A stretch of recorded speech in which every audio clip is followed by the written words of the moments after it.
Now, it seems a little awkward or queer to the Western people not used to this sort of performance. You know, the whole lot you'll find going, Allahu Akbar, and everyone all gone down, you know.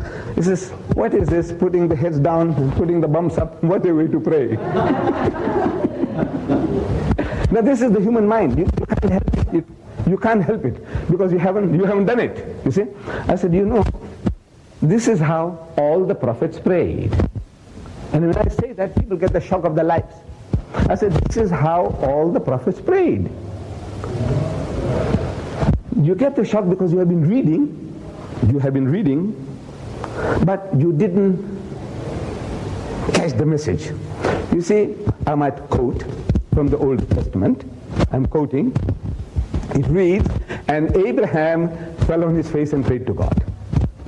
And I'm quoting again. And Moses and Aaron fell on their faces and prayed to God. And Joshua fell on his face and prayed to God.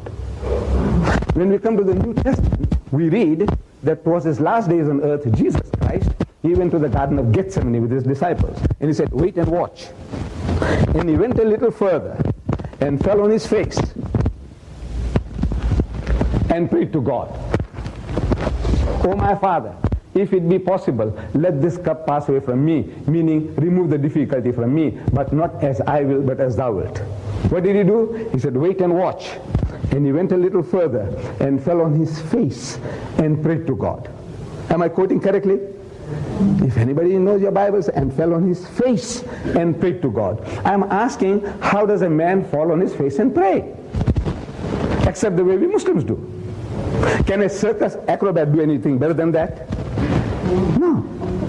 But you see, the modern gentleman, with apologies, the modern gentleman is more worried about the creases on his trousers than humbling before God. He wants to sit right on his backside, and he's telling God what to do. And little wonder God is not listening. So he's wondering whether God is deaf or he's dead. I say he's neither deaf nor dead. See, there is a means of approach that the spiritual physicians of mankind, Abraham, Moses, David, Jesus, Muhammad, they all set as an example which we should do well to follow. But of course we are better than they, aren't we? That's what you going to do that? You know, falling down like that. But this is what God Almighty, the prophets of God, they humble themselves before the Lord. Now skeptics might tell us, skeptics, you know, our materialistic friends, they say, look, does God need that?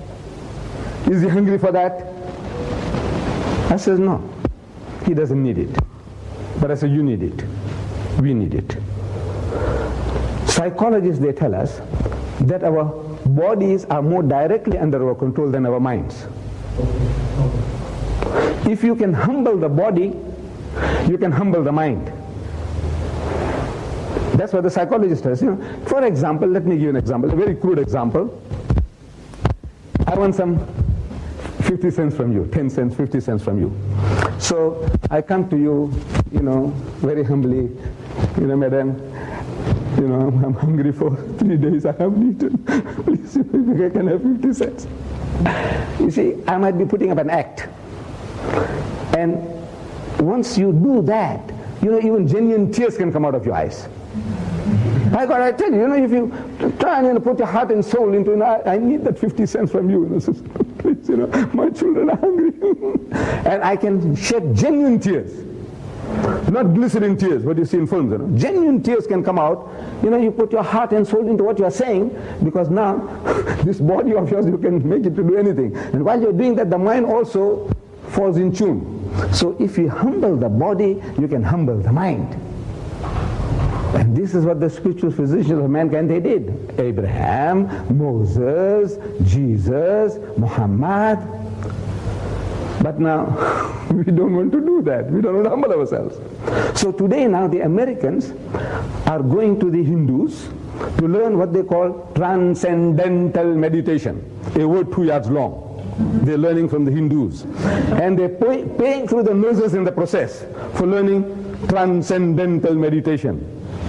I said, this is the common property, the common birthright of every Jew, every Christian, every Muslim, if they only followed in the footsteps of their own prophets. But since you have lost touch with the teachings of your own prophets, now you have to go to the Hindus and learn transcendental meditation and pay through your noses in the process.